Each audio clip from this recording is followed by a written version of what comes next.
Welcome to Samba Samba. Enjoy the video. You're starting step tracking now. Open the Health app and grant motion, location, and fitness permissions so data flows in.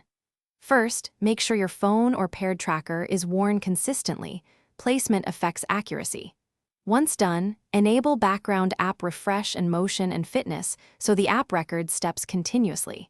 You'll see counts update without opening the app. This matters because passive recording prevents gaps and gives you reliable daily totals for comparisons over time. Now refine how steps are recorded. Open steps inside the Health app and add it to favorites for quick review.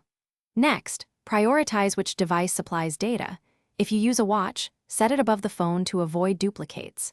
Then calibrate stride length in your device settings, or use a one-time measured walk so distance and step cadence match your gait. These details improve accuracy and consistency, so trends reflect true activity rather than device quirks. Finish by reviewing your daily and weekly charts to confirm goals are met and to spot patterns. You can export step data or sync with third-party fitness apps for deeper analysis. Use CSV or built-in share options when available. If your counts suddenly drop, troubleshoot. Ensure permissions still enabled, disable battery saver that limits sensors, and confirm the device is worn properly. If problems persist, restart devices and repair the tracker. Thanks for watching. Consider subscribing if we helped you.